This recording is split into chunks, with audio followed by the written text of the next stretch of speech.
வணக்கம் நண்பர்களே, மக்களே. Kuppan C used audio system ராணிப்பேட்டைங்க.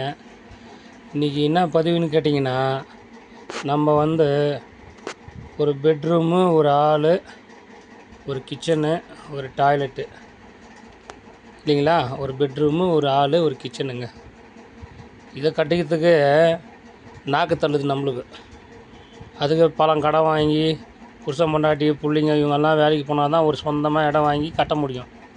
அப்படி இல்லைன்னா கவர்மெண்ட்டு, அதாவது அரசு அதிகாரியாக இருந்தால் அது சாத்தியவங்க. ஒருத்தர் வேலைக்கு போகலாவே ஒரு 5 வருஷம் 10 வருஷம் சேர்த்தா ஒரு கட்டின வீடை வாங்கிடலாம். ஆனால் சராசரி லோயர் மிடில் கிளாஸ் கிடையாதுங்க, லோயர் மிடில் கிளாஸ் இவங்கெல்லாம் எப்படி ஒரு வீடு கட்டுறதுன்னா அது ஒரு கனவு மாதிரிங்க. ஆனால் இந்த அரசியல்வாதிகள்லாம் அவங்க என்னங்க முதலீடு வச்சுக்கிறாங்க? வெறும் நாக்கை மட்டும்தானங்க முதலீடு வச்சுக்கிறானுங்க.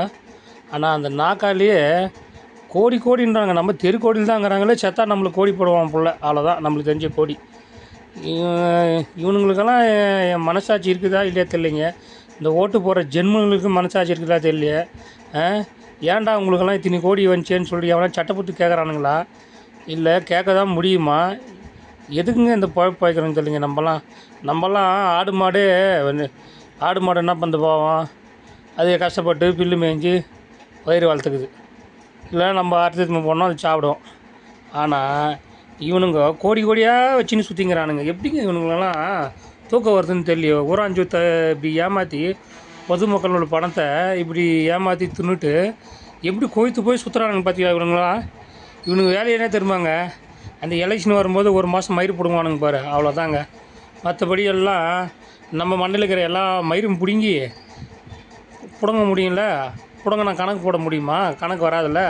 அந்தமாரி இந்த மக்கள் துட்டெல்லாம் எடுத்து இவனுங்க கோடியாக இந்த நாட்டிலையும் அந்த நாட்டிலையும் சொல்லிட்டு கணக்கே வராத சேர்த்து வச்சுட்டு இருக்கிறானுங்க.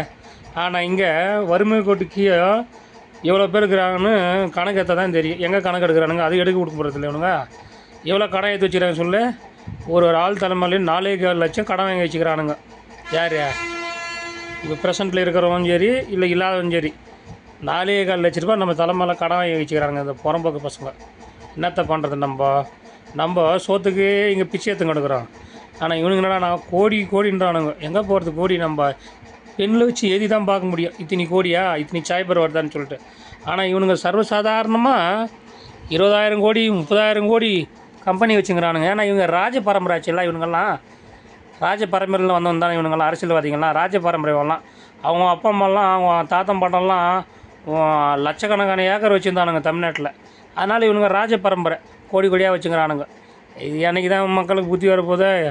அவனுக்கும் வராது, அவனுங்களுக்கும் புத்தி வராது. நன்றி, வணக்கங்க.